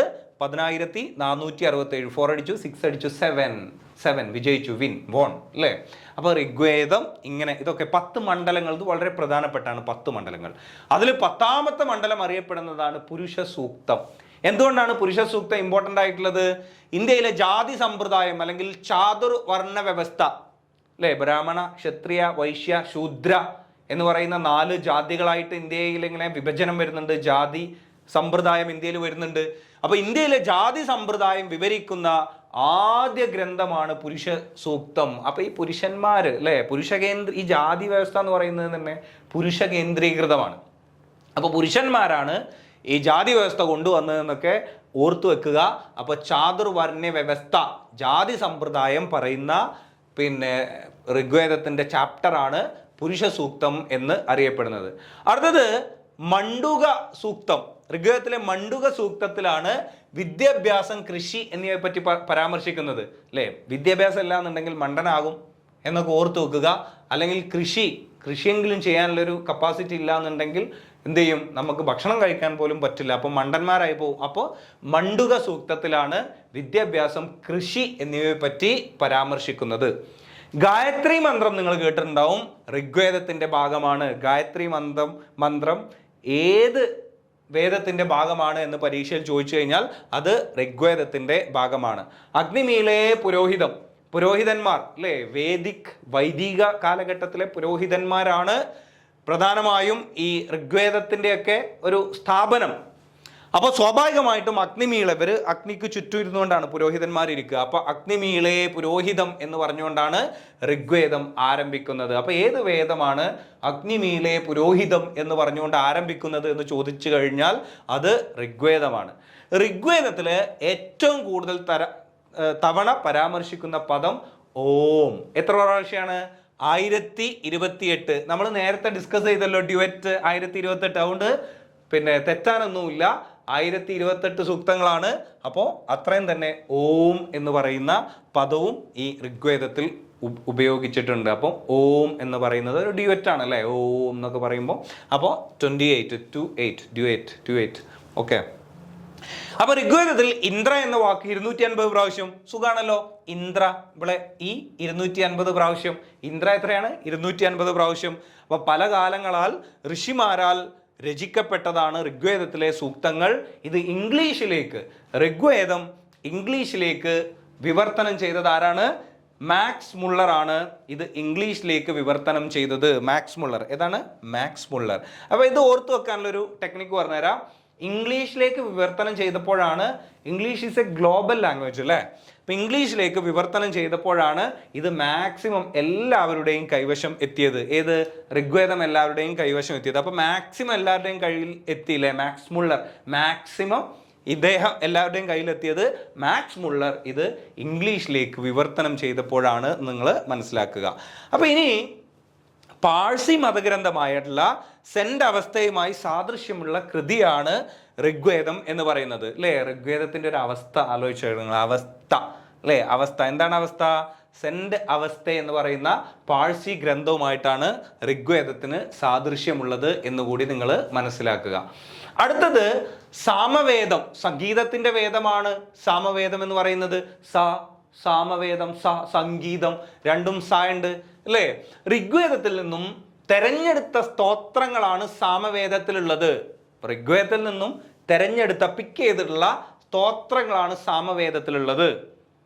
യാഗം നടത്തുന്ന സമയത്ത് അല്ലേ, വലിയ പിന്നെ ഋഷിമാരുടെ നേതൃത്വത്തിൽ യാഗം നടത്തുന്ന സമയത്ത് പ്രത്യേകം നിയുക്തരായിട്ടുള്ള ഉദ്ഗാതാവ് എന്ന പുരോഹിതൻ താളബന്ധമായി ഉരുവിടുന്ന സ്തോത്രങ്ങളുടെ സമാഹാരമാണ് എന്ത്, സാമവേദം എന്ന് പറയുന്നത്. അപ്പൊ യാഗം നടത്തും അല്ലെ, പുരോഹിതന്മാരുടെയൊക്കെ നേതൃത്വത്തിൽ യാഗം ഹോമം ഒക്കെ നടത്തും. ഈ യാഗം നടത്തുന്ന സമയത്ത് ഇത് ഉരുവിടുന്ന ആൾക്കാരുടെ പേരാണ് ഉദ്ഗാതാവ്. ഉരുവിടുന്നത് ഉദ്ഗാതാവ്. ഉരുവിടുന്നത് ആരാണ്? ഉദ്ഗാതാവ്. 2-3 പ്രാവശ്യം പറഞ്ഞാലേ ഇത് മനസ്സിൽ നിൽക്കുള്ളൂ കേട്ടോ. ഉദ്ഗാതാവ് എന്ന് പറയുന്നത് ഉദ്ഗാതാവ്. ഓക്കെ. അപ്പോ ഈ സാമവേദത്തിന് 2 ഭാഗങ്ങളുണ്ട്. ഒന്ന് അർച്ചിക, രണ്ടാമത്തത് ഉത്തരാർച്ചിക. ഇപ്പൊ സംഗീതം എന്ന് പറഞ്ഞു കഴിഞ്ഞാൽ ഒരു അർച്ചനയാണ്. ചില ആൾക്കാർ അങ്ങനെ വിശ്വസിക്കുന്നത് സംഗീതം എന്ന് പറഞ്ഞു കഴിഞ്ഞാൽ. അപ്പോ ഈ അർച്ചിക അല്ലെ, അർച്ചന. അപ്പൊ സാമവേദത്തിനാണ് 2 ഭാഗങ്ങൾ, അർച്ചികയും ഉത്തരാർച്ചികയും ഉള്ളത്. ഇതെന്താണെന്ന് പറഞ്ഞു കഴിഞ്ഞാൽ അഗ്നി, ഇന്ദ്രൻ, സോമൻ. അഗ്നി, ഇന്ദ്രൻ, സോമൻ. നേരത്തെ വരുണനായിരുന്നു, അപ്പൊ ഇപ്പോ അഗ്നി, ഇന്ദ്രൻ, സോമൻ എന്നീ ദേവന്മാരെ സംബോധന ചെയ്യുന്ന 585 റിക്കുകളാണ് അർച്ചികയിലുള്ളത്. അർച്ചിക എന്ന് പറയുമ്പോൾ ഒരു സാമവേദത്തിന്റെ ഒരു ഭാഗമാണ് അർച്ചിക. രണ്ടാമത്തത് ഉത്തരാർച്ചിക. അപ്പൊ അർച്ചികയിൽ 585 റിക്ക്. റിക്ക് എന്ന് പറഞ്ഞു കഴിഞ്ഞാൽ പിന്നെ സ്റ്റാൻസ, എന്താ പറയാ, ഒരു പിന്നെ സംഗീത രീതിയിലുള്ള സ്റ്റാൻസ്, അതാണ് റിക്കുകൾ എന്ന് പറയുന്നത്. അങ്ങനെ 585 റിക്കുകളാണ് അർച്ചികയിലുള്ളത്. ഉത്തരാർച്ചികയിൽ 3 വരി വേദങ്ങളാണ്. ഉത്തരാർച്ചികയിൽ എന്താണ്? 3 വരി വേദങ്ങളാണ്. അങ്ങനെ മൊത്തം 1810 സ്തോത്രങ്ങളാണ് സാമവേദത്തിലുള്ളത്. 1810 സ്തോത്രങ്ങളാണ്. ഇപ്പൊ സംഗീതാത്മകമാണ്. അതുകൊണ്ട് തന്നെയാണ് സംഗീതത്തിന്റെ വേദം ഏത്? സാമവേദം എന്നറിയപ്പെടുന്നത്. ഓക്കെ ആണല്ലോ. ഇനി ചരിത്ര പ്രാധാന്യമില്ലാത്ത വേദം എന്നും അറിയപ്പെടുന്നത് സാമവേദമാണ്. ഇത് സംഗീതം, പാട്ട് മാത്രമാണ്. അപ്പൊ എന്താണ്? ചരിത്ര പ്രാധാന്യമില്ല. അപ്പൊ ചരിത്ര പ്രാധാന്യമില്ലാത്ത വേദം എന്നറിയപ്പെടുന്നത് സാമവേദമാണ്. സാമവേദത്തിന്റെ ഉപവേദമാണ് ഗാന്ധർവ വേദം. ഗാന്ധർവ സംഗീതം എന്നൊക്കെ കേട്ടിട്ടില്ല നിങ്ങള്? അപ്പൊ ഗാന്ധർവ സംഗീതം അതും സംഗീതത്തിന്റെ വേദമാണ് സാമവേദം. അപ്പൊ ഗാന്ധർവ വേദം ഏതിന്റെ ഉപവേദമാണ്? സാമവേദത്തിന്റെ ഉപവേദമാണ് ഗാന്ധർവ വേദം എന്ന് പറയുന്നത്. ഓക്കെ ആണല്ലോ. അങ്ങനെയെങ്കിൽ നമ്മുടെ അടുത്ത വേദമാണ് യജുർവേദം, 3ാമത്തെ വേദം. അപ്പൊ യജുർവേദം എന്ന് പറഞ്ഞു കഴിഞ്ഞാൽ യാഗങ്ങളുടെ അനുഷ്ഠാനത്തിനുള്ള മന്ത്രങ്ങളും ചടങ്ങുകളാണ് യജുർവേദത്തിലുള്ളത്. അപ്പൊ യാഗം അനുഷ്ഠിക്കുമ്പോഴുള്ള മന്ത്രങ്ങളും ചടങ്ങുകളും. ഇത് അദവ്യരു എന്ന പുരോഹിതന്മാരുടെ ഗ്രന്ഥമാണ്. ഇത് അവരുടെ ഗ്രന്ഥമാണ്. ആരുടെ ഗ്രന്ഥമാണ്? യാഗങ്ങളുടെ അനുഷ്ഠാനത്തിനുള്ള മന്ത്രങ്ങളും ചടങ്ങുകളുമാണ് യജുർവേദത്തിലുള്ളത് അല്ലേ, യജുർവേദ. അപ്പൊ അത് ആരുടെ ഗ്രന്ഥമാണ് യജുർവേദ? അത് അവരുടെ, അദവ്യരു എന്ന് പറയുന്ന പുരോഹിതരുടെ ഗ്രന്ഥമാണ് ഈ യജുർവേദ എന്ന് പറയുന്നത്. അത് അവരുടെ അല്ലേ, യജുർവേദ. യാഗസമയത്ത് ഋഗ്വേദ സൂക്തങ്ങൾ ഹോതാവുകൾ ആലപിക്കും. യോജിച്ച ഈണങ്ങൾ ഉദ്ഗാതാവുകൾ ഉരുവിടും. ഉദ്ഗതാവ് നമ്മൾ കഴിഞ്ഞ നേരത്തെ ഒന്ന് പറഞ്ഞു. ഉദ്ഗതാവ് ആണ് ഈ താളബന്ധമായിട്ട് ഇത് ഉരുവിടുക എന്ന് പറഞ്ഞു. അപ്പൊ യാഗസമയത്ത് ഹോതാവുകളും ഉണ്ടാവും, ഉദ്ഗതാവുകളും ഉണ്ട്. അവശേഷിക്കുന്ന ഇവരുടെ പണി എന്ന് പറഞ്ഞു കഴിഞ്ഞാൽ അതിനൊരു ബാക്ക്ഗ്രൗണ്ട്. പക്ഷെ യഥാർത്ഥത്തിൽ ഈ യാഗങ്ങളുടെ അനുഷ്ഠാനത്തിലുള്ള മന്ത്രങ്ങളും ചടങ്ങുകളാണ് അല്ലേ. ഈ ചടങ്ങിൽ മെയിൻ ആൾക്കാരാണ് ഈ അദവ്യരു എന്ന് പറയുന്ന പുരോഹിതന്മാര്. യാഗത്തിനുള്ള ആൾക്കാരെ തെരഞ്ഞെടുക്കുക, മന്ത്രങ്ങൾ, ഈ യജുർവേദത്തിലെ മന്ത്രങ്ങൾ ഉരുവിടുക, ഹോമാക്തിയിലേക്ക് നിവേദ്യങ്ങൾ അർപ്പിക്കുക എന്നിവയെല്ലാം ഈ അദവ്യരു പുരോഹിതന്മാരുടെ പണിയാണ്. അപ്പോൾ യജുർവേദം എന്ന് പറയുന്നത് അദവ്യരു പുരോഹിതന്മാരുടെ വേദമാണ്, അല്ലെങ്കിൽ ഗ്രന്ഥമാണ് യജുർവേദം എന്ന് പറയുന്നത്. ആരുടെയാണ്? അതവരുടെ. യജുർവേദം ആരാണ് പ്രധാനമായിട്ടും ഈ ഹോമം യാഗമൊക്കെ നടക്കുന്ന സമയത്ത്? അതവർ. ആരാണ് ആ യാഗം നടത്തുന്നത് അല്ലേ? അത് അവരാണ് യാഗം നടത്തുന്നത് എന്ന് പറയാ. യജുർവേദം അദവ്യരു എന്ന് പറയുന്ന പുരോഹിതന്മാരുടെ ഗ്രന്ഥമാണ്. ഇവരാണ് അതിൻ്റെ മെയിന്. ഈ ഹോതാക്കളും ഉദ്ഗതാവുകളും ഒക്കെ ഉണ്ടാവും ബാക്ക്ഗ്രൗണ്ട് ആയിട്ട് ഈ ഋഗ്വേദത്തിലെ ഇതൊക്കെ പറയാൻ വേണ്ടിയിട്ട്. എന്നാൽ യജുർവേദം മെയിനായിട്ട് അതിലെ സംഭവങ്ങളൊക്കെ പിന്നെ ഉരുവിടുന്നത് ആരാണ്? ഈ അദവ്യരു എന്ന് പറയുന്ന പുരോഹിതരാണ്. അപ്പൊ യജുർവേദത്തിനും 2 ഭാഗങ്ങളുണ്ട്. ഒന്ന് കൃഷ്ണ യജുർവേദ, രണ്ടാമത്തേത് ശുക്ല യജുർവേദ. അപ്പൊ കൃഷ്ണ യജുർവേദയില് കാവ്യാത്മകമായിട്ടുള്ള മന്ത്രഭാഗവും ഗദ്യത്തിലുള്ള ബ്രാഹ്മണ ഭാഗവും ഒരുമിച്ചൊറ്റ രൂപത്തിലാണ്. മനസ്സിലാക്കാൻ പ്രയാസമാണ് ഇതിൻ്റെ ഒരു പ്രത്യേകത. കൃഷ്ണ കറുപ്പ് മനസ്സിലാക്കാൻ പ്രയാസമുള്ളത് കാവ്യാത്മക മന്ത്രഭാഗവും ഗദ്യ രൂപത്തിലുള്ള ബ്രാഹ്മണ ഭാഗവും കൂടി ഒരുമിച്ചായതുകൊണ്ട് കുറച്ച് ബുദ്ധിമുട്ടുള്ള ഒരു വേദമാണ്, യജുർവേദത്തിന്റെ ഭാഗമാണ് കൃഷ്ണ യജുർവേദ എന്ന് പറയുന്നത്. ശുക്ല യജുർവേദ എന്ന് പറഞ്ഞു കഴിഞ്ഞാൽ, ശുക്ല എന്ന് പറയുമ്പോൾ വെളുപ്പാണ്, ബ്രൈറ്റ് ആണ്. അപ്പം മനസ്സിലാക്കാൻ സുഖമുള്ളതാണ് ഈ ശുക്ല യജുർവേദ എന്ന് പറയുന്നത്. അതിൽ മന്ത്രഭാഗം മാത്രമേ കാവ്യാത്മക രൂപത്തിലുള്ളൂ. രണ്ടും കൂടി മിക്സ്ഡ് ആയിട്ടല്ല, മന്ത്രഭാഗം മാത്രമേ കാവ്യാത്മകമായിട്ടുള്ളൂ. ബാക്കിയുള്ളത് പെട്ടെന്ന് വായിച്ച് മനസ്സിലാക്കാൻ പറ്റുന്നതാണ്. അപ്പോൾ യജുർവേദത്തിന് 2 ഭാഗങ്ങളാണുള്ളത്. ഒന്ന് കൃഷ്ണ യജുർവേദ, ശുക്ല യജുർവേദ. ഇത് ചോദിച്ചു കഴിഞ്ഞാലും നിങ്ങൾക്ക് ബുദ്ധിമുട്ടൊന്നുമില്ല. യജുർവേദ അല്ലെങ്കിൽ യജുസ് എന്ന അതിൻ്റെ ഒപ്പം വരും. അപ്പോൾ യജുർവേദത്തിൻ്റെ ഭാഗമാണ് എന്ന് നിങ്ങൾക്ക് മനസ്സിലാക്കാം. ഇനി 4മത്തേതാണ് അഥർവവേദം. വേദങ്ങളുടെ ശ്രേണിയിൽ ഏറ്റവും താഴെയാണ് അഥർവവേദത്തിൻ്റെ സ്ഥാനം. ബ്രഹ്മവേദം എന്നും അറിയപ്പെടുന്നു. ഇനി ബ്രഹ്മൻ അല്ലേ, ബ്രാഹ്മണന്മാരെന്നൊക്കെ കേൾക്കുമ്പോൾ ഏറ്റവും ടോപ്പാണ് എന്ന് വിചാരിച്ചുകൊണ്ട് നിങ്ങൾ ബ്രഹ്മവേദം എന്നറിയപ്പെടുന്ന വേദം ഏത് എന്ന് പറഞ്ഞാൽ ഋഗ്വേദത്തിലേക്ക് ഓടരുത്. ബ്രഹ്മവേദം എന്ന് പറഞ്ഞു കഴിഞ്ഞാൽ അഥർവവേദം മറ്റൊരു പേരിൽ അറിയപ്പെടുന്നുണ്ട്. അത് ബ്രഹ്മവേദം എന്നാണ് അറിയപ്പെടുന്നത്. അപ്പൊ എന്താണ് അഥർവവേദത്തിലുള്ളത്? ശത്രുക്കൾക്കും പ്രേത പിശാചുകൾക്കുമെതിരെയുള്ള മന്ത്ര തന്ത്രങ്ങളാണ് അഥർവവേദം ഉൾക്കൊള്ളുന്നത്. ശത്രുക്കൾക്കും അതുപോലെ തന്നെ ഭൂതഭേദ പിശാചുകൾക്കുമെതിരെയുള്ള മന്ത്രതന്ത്രങ്ങളാണ് അഥർവവേദത്തിലുള്ളത്. 730 സൂക്തങ്ങൾ നിങ്ങൾ കാണാതെ പഠിക്കണം കേട്ടോ. ഞാൻ കോഡ് തരുന്നില്ല, നിങ്ങൾ കാണാതെ പഠിക്കുക. 730 സൂക്തങ്ങളും 6000 ഖണ്ഡികകളുമാണ് അതിലുള്ളത്. 20 പുസ്തകങ്ങളായിട്ട് ഇതിനെ തിരിച്ചിട്ടുണ്ട് അല്ലേ. നമ്മളെ ഋഗ്വേദം 10 പുസ്തകമാണെങ്കിൽ അഥർവവേദം 20 പുസ്തകങ്ങളായിട്ട് തിരിച്ചിട്ടുണ്ട്. അഥർവവേദം ആയുർവേദം, അഥർവവേദത്തിന്റെ ഭാഗമാണ് ആയുർവേദം എന്ന് പറയുന്നത്. അങ്ങനെ ഒരു ആയുർവേദ ട്രീറ്റ്മെന്റ് എടുത്തപ്പോഴാണ് ഞാൻ മനസ്സിലാക്കുന്നത്, ആയുർവേദ ട്രീറ്റ്മെന്റ് എടുത്ത് ഇങ്ങനെ കിടക്കുമ്പോഴാണ് ഞാൻ മനസ്സിലാക്കുന്നത് യുദ്ധം ആദ്യം ആരംഭിക്കുന്നത് മനുഷ്യ മനസ്സുകളിലാണ് എന്ന് പ്രസ്താവിക്കുന്നത് ആരാണ്? ഈ അഥർവവേദമാണ്.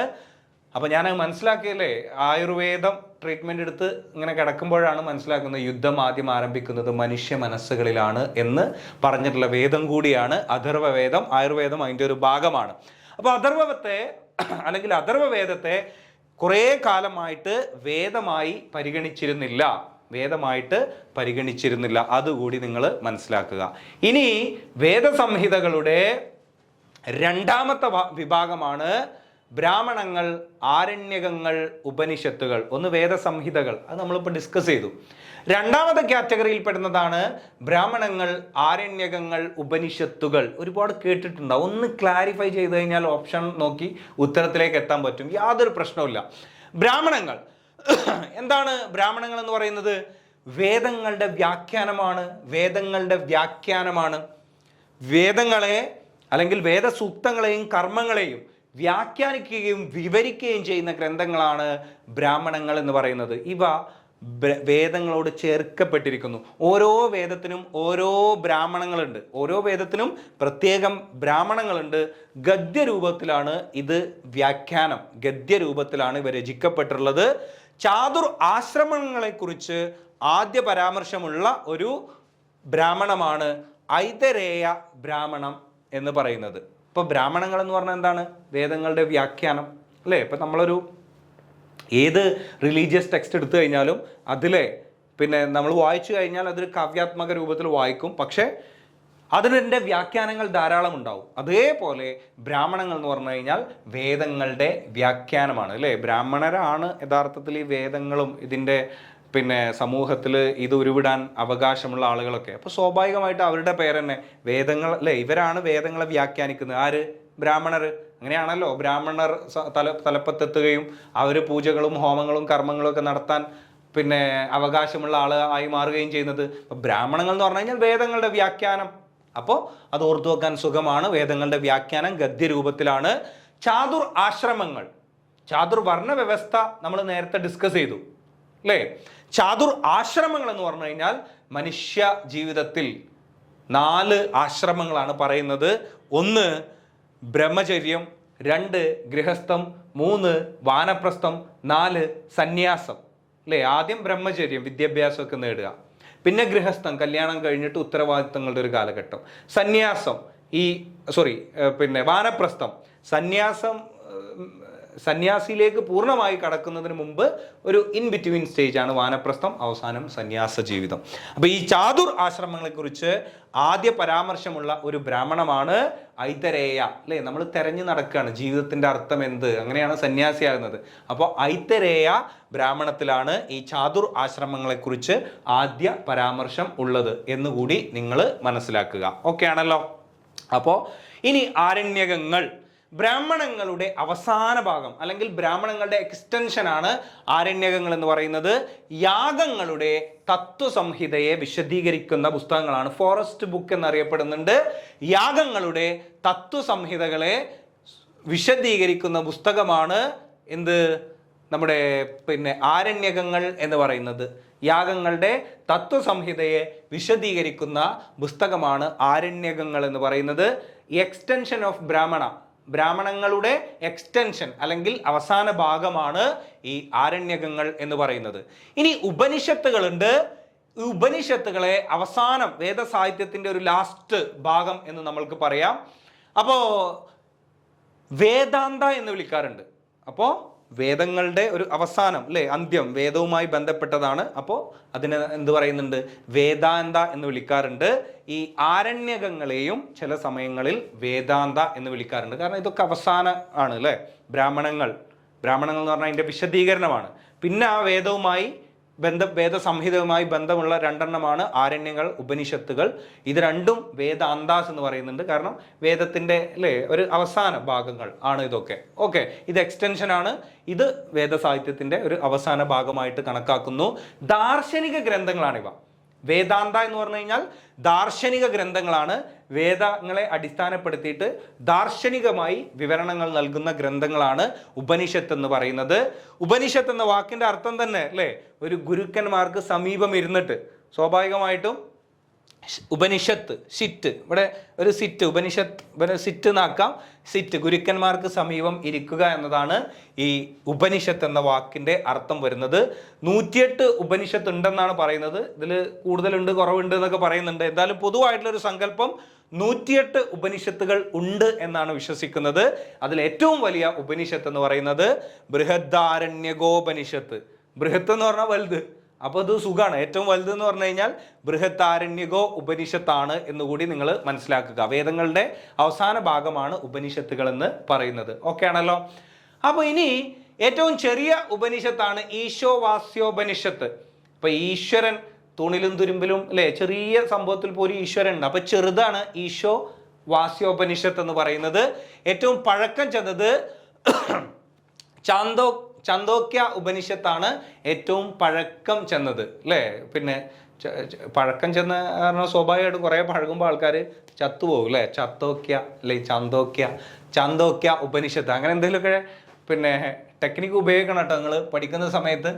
അല്ലാന്നുണ്ടെങ്കിൽ ബുദ്ധിമുട്ടാണ്. ഇത് ആരും, അല്ലേ, trained memory, untrained memory. Train ചെയ്ത മെമ്മറി എന്ന് പറഞ്ഞു കഴിഞ്ഞാൽ ഇങ്ങനെ കുറേ ടെക്നിക്കുകൾ പെട്ടെന്ന് ക്യാച്ച് ചെയ്യുന്ന ആൾക്കാരാവും. അതുകൊണ്ട് ഓർമ്മയിൽ നിൽക്കും. ഇനി വർണ്ണാശ്രമ ധർമ്മത്തെക്കുറിച്ച് ആദ്യമായി പരാമർശിക്കുന്ന വർണ്ണാശ്രമ ധർമ്മത്തെ പറ്റി, വർണ്ണാശ്രമം എന്ന് പറഞ്ഞു കഴിഞ്ഞാൽ, അല്ലേ, ബ്രാഹ്മണ, ക്ഷത്രിയ, വൈശ്യ, ശൂദ്ര, ജബലോപനിഷത്തിലാണ് ആദ്യമായിട്ട് ഇത് പരാമർശിക്കുന്നത്. ജബലോപനിഷത്ത്, അല്ലേ? വർണ്ണാശ്രമ ധർമ്മത്തിൽ ബലം, ഏറ്റവും ബലമുള്ള ആളാരാണ്? വർണ്ണാശ്രമ ധർമ്മത്തിൽ ഏറ്റവും ബലമുള്ള ആൾക്കാരാണ് മുകളിൽ. അപ്പൊ ജബലോപനിഷത്താണ് വർണ്ണാശ്രമ ധർമ്മത്തെക്കുറിച്ച് പരാമർശിക്കുന്നത്. പ്രശ്നോപനിഷത്താണ് പ്രപഞ്ചോൽപത്തി, അല്ലേ? പ്രപഞ്ചോൽപത്തി ഇപ്പോൾ ഒരു പ്രശ്നമാണ്, എല്ലാ മതങ്ങളുടെയും പ്രശ്നമാണിത്. ചില മതങ്ങൾ ഇങ്ങനെയാണ് പ്രപഞ്ചം ഉൽപ്പത്തി എന്ന് പറയും, ചില മതങ്ങൾ നേരെ വിപരീതമായിട്ട് പറയും. ചില ആൾക്കാർക്ക് ഇതൊന്നും അറിയില്ല, സയൻസ് ഇപ്പോൾ ശ്രമിച്ചുകൊണ്ടിരിക്കുന്നു, അല്ലേ? അപ്പോൾ അതൊരു പ്രശ്നമാണ് പ്രപഞ്ചോൽപത്തി എന്ന് പറയുന്നത്. അപ്പോൾ പ്രശ്നോപനിഷത്താണ് പ്രപഞ്ചോൽപത്തിയെക്കുറിച്ച് പരാമർശമുള്ള ഉപനിഷത്ത് എന്ന് പറയുന്നത്. ചാന്തോക്യ, തത്വമസി എന്ന ചാന്തോക്യ ഉപനിഷത്തിൽ നിന്നാണ് തത്വമസി എന്ന വാക്ക്. നിങ്ങൾ തത്വമസി കേട്ടിട്ടുണ്ടാവില്ലേ? ശബരിമലയിലൊക്കെ അവിടെ ചെല്ലുമ്പോൾ തത്വമസി, അത് നീയാകുന്നു. ദൈവത്തെ അന്വേഷിച്ച് നമ്മൾ ചെല്ലുന്ന സമയത്താണ് അവിടെ എത്തുമ്പോൾ പറയാം അത് നീയാകുന്നു. പിന്നെ ഇതിനാണ് പോയതല്ലേ? അതേപോലെ തന്നെയാണ് അനൽ ഹക്ക് എന്ന് പറയുന്ന ഒരു സൂഫി അത് നീയാകുന്നു എന്ന് പറയുന്നത്. ഇതൊക്കെ വലിയ ചിന്തകളാണ് കേട്ടോ. അപ്പോൾ തത്വമസി എന്ന് പറയുന്ന പിന്നെ കോൺസെപ്റ്റ് അല്ലെങ്കിൽ വാക്ക് ചാന്തോക്യ ഉപനിഷത്തിൽ നിന്നാണ് അല്ലേ. അപ്പോൾ ചാന്തോക്യ ഉപനിഷത്ത് ഏറ്റവും പഴയതാണ്, പഴക്കം ചെന്ന വലിയ സിദ്ധാന്തമാണത്. ഇപ്പോഴും നമുക്ക് മനസ്സിലായിട്ടില്ല അല്ലേ തത്വമസി എന്ന് പറഞ്ഞു കഴിഞ്ഞാൽ. അപ്പോൾ പഴയതാണ് എങ്കിൽ പോലും തത്വമസി എന്ന് പറയുന്ന പഴയ വലിയ വിശാലമായിട്ടുള്ള സങ്കല്പം ഈ ചാന്തോക്യ ഉപനിഷത്തിൽ നിന്നാണ് സ്വീകരിക്കപ്പെട്ടിട്ടുള്ളത്. ശ്രീകൃഷ്ണനെ പറ്റിയിട്ട് പരാമർശമുള്ള ആദ്യ കൃതിയും ചാന്തോക്യ ഉപനിഷത്താണ്. ശ്രീകൃഷ്ണനെ പറ്റി പരാമർശമുള്ള ആദ്യ ഒരു കൃതിയും ഈ നമ്മുടെ ചാന്തോക്യ ഉപനിഷത്താണ് എന്ന് മനസ്സിലാക്കുക. അതാണ് നമ്മൾ പറഞ്ഞത്. ഈ ഉപനിഷത്തുകളും ആരണ്യകങ്ങളും പൊതുവെ വേദാന്ത എന്ന് അറിയപ്പെടുന്നുണ്ട്. വേദത്തിന്റെ അവസാന ഭാഗം അല്ലേ. മറ്റേത് വേദങ്ങൾ അതിൻ്റെ വ്യാഖ്യാനങ്ങൾ അവസാന ഭാഗം എന്ന അർത്ഥത്തിൽ ഉപനിഷത്തും ആരണ്യകങ്ങളും പൊതുവെ വേദാന്തങ്ങൾ എന്ന് പറയപ്പെടുന്നുണ്ട്. ഭാരതത്തിന്റെ ആപ്തവാക്യമായിട്ടുള്ള സത്യമേവ ജയതേ എന്നത് മുണ്ടകോപനിഷത്തിൽ നിന്നാണ് എടുത്തിട്ടുള്ളത്. മുണ്ടകോപനിഷത്തിൽ അല്ലേ. ആരെയും മണ്ടന്മാരാക്കാൻ പറ്റൂല, സത്യം മാത്രമേ. നമ്മൾ നുണ പറഞ്ഞ് ആരെയും മണ്ടന്മാരാക്കാനൊന്നും പറ്റൂല, സത്യം മാത്രമേ വിജയിക്കൂ. അപ്പോൾ മുണ്ടകോപനിഷത്തിൽ നിന്നാണ് സത്യമേവ ജയതേ എന്ന് പറയുന്ന ആ ഒരു എന്തെടുത്തിട്ടുള്ളത്, വാക്യം എടുത്തിട്ടുള്ളത്. ഓക്കെ ആണല്ലോ. ഇനി വേദസാഹിത്യത്തിൻ്റെ മൂന്നാമത്തെ ഒരു വിഭാഗമാണ് നമ്മൾ പറഞ്ഞിട്ടുള്ള കൽപ്പസൂത്രങ്ങൾ എന്ന് പറയുന്നത്. കൽപ്പസൂത്രങ്ങൾ എന്ന് പറഞ്ഞു കഴിഞ്ഞാൽ കർമ്മങ്ങൾ അനുഷ്ഠിക്കുന്നതിനുള്ള നിർദ്ദേശങ്ങളാണ് കൽപ്പസൂത്രങ്ങൾ എന്ന് പറയുന്നത് അല്ലേ. കർമ്മങ്ങൾ അനുഷ്ഠിക്കുന്നതിനുള്ള നിർദ്ദേശങ്ങളാണ് കൽപ്പസൂത്രങ്ങൾ എന്ന് പറയുന്നത്. 6 വേദാംഗങ്ങളിൽ ഒന്നാണ് കൽപ്പസൂത്രങ്ങൾ. വേദാന്തം നേരത്തെ നമ്മൾ ഡിസ്കസ് ചെയ്തു, അത് വേദത്തിൻ്റെ അവസാനമാണ്. ഇത് വേദാംഗമാണ്, വേദത്തിൻ്റെ അവയവമാണ്. 6 വേദാംഗങ്ങളിൽ ഒന്നാണ് കൽപ്പസൂത്രങ്ങൾ എന്ന് പറയുന്നത്. സ്വാഭാവികമായിട്ടും മറ്റ് 5 ഏതാണ്? ശിക്ഷ, വ്യാകരണം, നിരുക്തം, ഛന്ദസ്, ജ്യോതിഷം എന്നിവയാണ് 5. ഇത് എന്തൊക്കെയാണ് വിശദമാക്കാം. ആദ്യം നമ്മൾക്ക് ഇതൊന്ന് ഡിസ്കസ് ചെയ്യാം. കൽപ്പമാണല്ലോ നമ്മൾ ഡിസ്കസ് ചെയ്യുന്നത്. കൽപ്പസൂത്രങ്ങൾ വേദ സാഹിത്യത്തിൻ്റെ മൂന്നാമത്തെ സംഹിതയുടെ മൂന്നാമത്തെ ഭാഗം. കൽപ്പമാണ് ഏറ്റവും പ്രധാനപ്പെട്ടത്. അപ്പം ഈ 6 ഏറ്റവും പ്രധാനപ്പെട്ടതാണ് കൽപ്പം. നിരുക്തം എന്ന് പറഞ്ഞു കഴിഞ്ഞാൽ വാക്കുകളുടെ ഉത്ഭവം. നമുക്ക് അത് പഠിക്കാം. ഏതായാലും കൽപ്പസൂത്രത്തെ പറ്റിയിട്ട് നമ്മൾക്കൊന്ന് നോക്കാം. ശ്രൗത സൂത്രം, ഗൃഹ്യ സൂത്രം, ധർമ്മസൂത്രം, സുൽവസൂത്രം, ഇങ്ങനെയാണ് ഈ 4 കൽപ്പസൂത്രത്തിലെ 4 വിഭാഗങ്ങളായിട്ട് തിരിച്ചിട്ടുണ്ട്. അതൊന്ന് ശ്രൗത സൂത്രം ഡിസ്കസ് ചെയ്യുന്ന സമയത്ത് നിങ്ങൾക്ക് മനസ്സിലായിക്കോളും. ഗൃഹ്യസൂത്രം അതും ഡിസ്കസ് ചെയ്യുമ്പോൾ നിങ്ങൾക്ക് മനസ്സിലാവും. ധർമ്മസൂത്രം അതും നമ്മൾ ഡിസ്കസ് ചെയ്യുമ്പോൾ മനസ്സിലാവും. സുൽവസൂത്രം നമുക്ക് എന്താണ് അതിൻ്റെ പ്രത്യേകതകൾ നോക്കാം. ശ്രൗത സൂത്രം ഇപ്പം നമ്മുടെ ഹിന്ദു റിലീജിയനിലെ ടെക്സ്റ്റുകൾ, പുസ്തകങ്ങൾ 2ആയിട്ടാണ് നമ്മൾ പൊതുവെ തിരിച്ചിട്ടുള്ളത്. ഒന്ന് ശ്രുതി, മറ്റൊന്ന് സ്മൃതി. ശ്രദ്ധിച്ചേക്കണം, ശ്രുതി അതുപോലെ തന്നെ സ്മൃതി.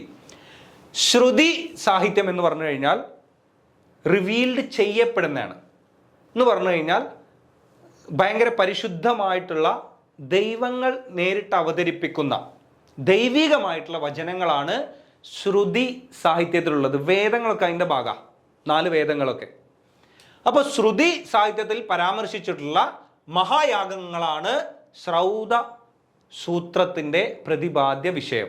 അപ്പോൾ ശ്രുതി മനസ്സിലായി. സ്മൃതി എന്ന് പറഞ്ഞു കഴിഞ്ഞാൽ നമ്മളുടെ ഇതിഹാസങ്ങളും പുരാണങ്ങളൊക്കെയാണ്. മഹാഭാരതം, രാമായണം, പുരാണങ്ങളൊക്കെയാണ് നമ്മുടെ സ്മൃതിയിലുള്ളത്. ശ്രുതി എന്ന് പറഞ്ഞു കഴിഞ്ഞാൽ ദൈവികമായിട്ടുള്ള വചനങ്ങളാണ്. അത് ദൈവത്തിൽ നിന്നുള്ളതെന്ന് വിശ്വസിക്കുന്നതാണ്. ദൈവികമായിട്ടുള്ള വചനങ്ങൾ, അതാണ് ശ്രുതി സാഹിത്യം എന്ന് പറയുന്നത്. അപ്പോൾ ശ്രൗത, ശ്രുതി.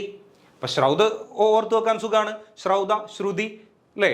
അപ്പോൾ ശ്രുതി സാഹിത്യത്തിൽ പരാമർശിച്ചിട്ടുള്ള മഹായാഗങ്ങളാണ് ഈ ശ്രൗത സൂത്രത്തിൻ്റെ പ്രതിപാദ്യ വിഷയം എന്ന് പറയുന്നത്. ഗൃഹ്യ സൂത്രം ഇതും ഓർത്തു വെക്കാൻ സുഖമാണ്. ജനനം മുതൽ മരണം വരെ മനുഷ്യൻ വീട്ടിലാണ് ഉണ്ടാവുക, ഗൃഹത്തിലാണല്ലോ ഉണ്ടാവുക. അപ്പോൾ ആ കുടുംബജീവിതത്തിൽ സ്ത്രീ പുരുഷന്മാർ അനുഷ്ഠിക്കേണ്ട ആചാരങ്ങളാണ് ഈ ഗൃഹ്യ സൂത്രത്തിലുള്ളത്. ഗൃഹം എന്ന് ഓർക്കുമ്പോൾ തന്നെ മനുഷ്യരുടെ ജനനം മുതൽ മരണം വരെ അവർ ചെയ്യേണ്ട കാര്യങ്ങൾ, ജനനകർമ്മം, ഉപനയനം, വിവാഹകർമ്മം, ശ്രാദ്ധകർമ്മം തുടങ്ങിയിട്ടുള്ളത്. സുഖാണല്ലോ. ഇനി അടുത്തത് ധർമ്മസൂത്രം. ധർമ്മം അല്ലേ, നമ്മുടെ ജീവിതത്തിനൊക്കെ ഒരു ധർമ്മം ഉണ്ട് എന്ന് പറയാം അല്ലേ. അപ്പം മതപരവും മതേതരവുമായ നിയമങ്ങളാണ്, ജീവിക്കാനുള്ള നിയമങ്ങളാണ് ധർമ്മസൂത്രങ്ങളിൽ പറയുന്നത്. സുൽവസൂത്രം യാഗപീഠങ്ങളുടെ അളവുകളും നിർമ്മാണവുമാണ് സുൽവസൂത്രം വിശദീകരിക്കുന്നത്. ക്ഷേത്രഗണിതത്തെ പറ്റി പ്രാചീന ഇന്ത്യയിൽ രചിക്കപ്പെട്ടിട്ടുള്ള ഏറ്റവും പഴക്കം ചെന്ന കൃതിയാണ് സുൽവസൂത്രം എന്ന് പറയുന്നത്. അപ്പോൾ ഇത് പരീക്ഷയിൽ വരാൻ സാധ്യതയുണ്ട്. ക്ഷേത്രഗണിതത്തെ പറ്റിയിട്ട് പ്രാചീന ഇന്ത്യയിലെ ഏറ്റവും പഴക്കം ചെന്ന കൃതി ഏതാണെന്ന് പറയും. അത് മറ്റേതുമല്ല, സുൽവസൂത്രം. അപ്പോൾ കൽപ്പസൂത്രങ്ങളും കഴിഞ്ഞു അല്ലേ. അപ്പോൾ ഇനി നിങ്ങൾ നേരത്തെ വേദാംഗങ്ങൾ അല്ലേ, 6 വേദാംഗങ്ങളുണ്ട് എന്ന് പറഞ്ഞു.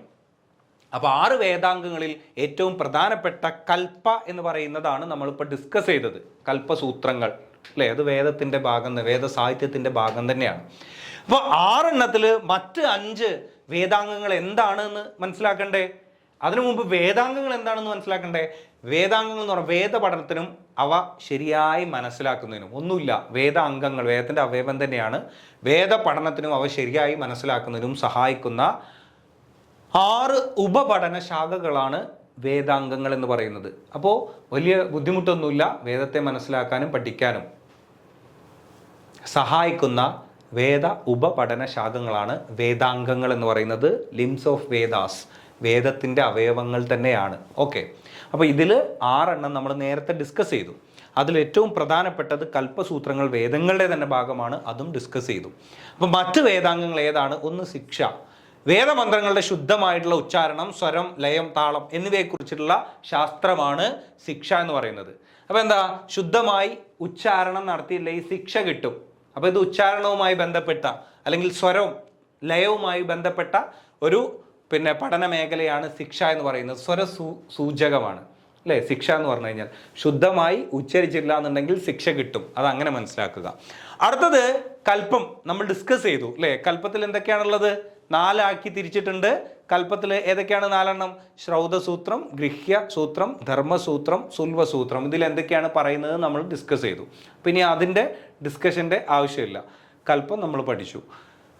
ഇനി വേദ അനുസൃതമായി യജ്ഞാദി കർമ്മങ്ങൾ നടത്തുന്നതിനുള്ള ചട്ടങ്ങളും രീതികളുമാണ് ഈ കൽപ്പത്തിൽ പ്രതിപാദിക്കുന്നത്. ആചാരങ്ങളാണ് കൽപ്പം. അപ്പോൾ അത് നമ്മൾ പഠിച്ചു കഴിഞ്ഞു. ഇനി 3ാമത്തെ വ്യാകരണം. സിമ്പിളാണ്, വ്യാകരണ ശാസ്ത്രമാണ്. വേദഭാഷയുടെ പദരചന, വാക്യഘടന എന്നിവയുമായി ബന്ധപ്പെട്ടതാണ് ഈ വ്യാകരണം എന്ന് പറയുന്നത്. നിരുക്തം എന്ന് പറഞ്ഞു കഴിഞ്ഞാൽ പദോൽപത്തിയാണ് അല്ലേ. രക്തം വന്ന് പാദത്തു നിന്നാണ്. അപ്പോൾ പദോൽപത്തി എന്ന് ഓർത്തു വെക്കുക. നിരുക്തം എന്ന് പറഞ്ഞു കഴിഞ്ഞാൽ പദോൽപത്തിയാണ്. വേദപദങ്ങളുടെ അർത്ഥം, ഉത്ഭവം, അതുപോലെ തന്നെ പ്രയോഗ സന്ദർഭം എന്നിവയെ വിശദീകരിക്കുന്ന ശാസ്ത്രമാണ് നിരുക്തം എന്ന് പറയുന്നത്. ഛന്ദസ് അളവുകളാണ്. ഛന്ദസ് എന്ന് പറഞ്ഞു കഴിഞ്ഞാൽ അളവുകളാണ്. വേദമന്ത്രങ്ങളിലും കാവ്യങ്ങളിലും ഉപയോഗിക്കുന്ന താളം, തോത്, മീറ്റർ. ഇപ്പോൾ നിങ്ങൾ കേട്ടിട്ടില്ലേ, ചില ആളുകൾ പാട്ട് പാടുമ്പോൾ കുറച്ചും കൂടി ഒരു കൂടിയ മീറ്ററിൽ പിടിക്കണം എന്നൊക്കെ പറയും അല്ലേ. അഭിനയത്തിൻ്റെ കാര്യത്തിലൊക്കെ പറയാറുണ്ട്, കുറച്ചും കൂടി ഒരു മീറ്റർ കൂട്ടണം, കുറയ്ക്കണം എന്നൊക്കെ പറയുന്നത്. അതിപ്പോൾ വേദമന്ത്രങ്ങളും കാവ്യങ്ങളൊക്കെ ഉപയോഗിക്കുന്ന സമയത്ത് അതിൻ്റെ താളവും ആ ഒരു മീറ്ററുമൊക്കെയാണ് ഈ ഛന്ദസ് അല്ലേ, അളവുകൾ എന്ന് ഓർത്ത് വെക്കുക. അളവുകളെല്ലാം നല്ല ക്ലിയർ ആയി കഴിഞ്ഞാൽ വലിയ ചന്തമാവും കാണാൻ. അപ്പോൾ ഛന്ദസ് എന്ന് പറഞ്ഞു കഴിഞ്ഞാൽ അളവുകളാണ്. അളവ് എന്ന് പറയുമ്പോൾ വേദമന്ത്രങ്ങളിലും കാവ്യങ്ങളും ഉപയോഗിക്കുന്ന ഈ അളവുകൾ, താളം, തോത്, ഇതിൻ്റെയൊക്കെ അളവാണ് ഛന്ദസ് എന്ന് പറയുന്നത്. ജ്യോതിഷം എന്ന് പറയുന്നത്, ജ്യോതിശാസ്ത്രം ഒന്നുമില്ല, നക്ഷത്രങ്ങളും ഗ്രഹങ്ങളുടെ ചലനം എന്നിവയൊക്കെ പഠിച്ചുകൊണ്ട് യാഗയജ്ഞാദി കർമ്മങ്ങൾക്ക് ശുഭമുഹൂർത്തങ്ങൾ നിർണ്ണയിക്കുന്ന ശാസ്ത്രമാണ് ജ്യോതിഷം എന്ന് പറയുന്നത്. അപ്പോൾ വേദ അംഗങ്ങൾ എന്ന് പറയുന്നത് 6 എണ്ണമാണ്. ഈ 6 എണ്ണത്തിൻ്റെ പ്രത്യേകതകൾ നമ്മൾ ഡിസ്കസ് ചെയ്തു. വേദാന്ത എന്ന് പറയുന്നത് വേദത്തിൻ്റെ അവസാന ഭാഗമായിട്ടുള്ള ആരണ്യകങ്ങളും ഉപനിഷത്തുകളാണ്, തമ്മിൽ മാറരുത്. അതുകൂടി നിങ്ങളൊന്ന് മനസ്സിലാക്കി വെക്കുക. അപ്പോൾ ഇത് 1ാമത്തെ ക്ലാസ് നമ്മളിവിടെ അവസാനിപ്പിക്കുന്നു. ഇനി നമ്മൾക്ക് പോകാനുള്ളത് ഇനി 2 ക്ലാസ്സെങ്കിലും വേദവുമായി ബന്ധപ്പെട്ട് early Vedic period, later Vedic period, അവിടുത്തെ സാമൂഹികമായിട്ടുള്ള അവസ്ഥകൾ, അവിടുത്തെ രാഷ്ട്രീയമായിട്ടുള്ള പ്രത്യേകതകൾ, ഇതെല്ലാം ഡിസ്കസ് ചെയ്യേണ്ടതുണ്ട്. ആദ്യത്തെ ക്ലാസ് നമ്മൾ ഇവിടെ വൈൻഡപ്പ് ചെയ്യുന്നു. അപ്പോൾ എല്ലാ കുട്ടികളോടും എല്ലാ അധ്യാപകരോടും പറയാനുള്ളത്, നല്ല രീതിയിൽ പഠിക്കുക. എല്ലാ കാര്യങ്ങളും നമ്മൾ തരും. നമ്മളുടെ ക്ലാസ്സിൽ ആർക്കെങ്കിലും ചേരാൻ താല്പര്യമുണ്ടെങ്കിൽ താഴെ കാണുന്ന നമ്പറിൽ നിങ്ങൾക്ക് കോൺടാക്റ്റ് ചെയ്യാം. നമ്മളെ 500 രൂപ എൻട്രി ഫീസ് നൽകിക്കൊണ്ട് നിങ്ങൾക്ക് ക്ലാസ്സിൻ്റെ ഭാഗമാവാം. പിന്നീട് നമ്മൾക്ക് ഓരോ ഘട്ടങ്ങളായിട്ട് 2ഓ 3ഓ പ്രാവശ്യമൊക്കെ ആയിട്ട് ബാക്കി പൈസ അടക്കാനുള്ള അവസരമൊക്കെ നിങ്ങൾക്ക് ഉണ്ടാവുന്നതാണ്. അപ്പോൾ നല്ല രീതിയിൽ പഠിക്കുക. അടുത്ത ക്ലാസ്സിൽ വീണ്ടും കാണാം. അതുവരെ എല്ലാ കുട്ടികൾക്കും ബൈ.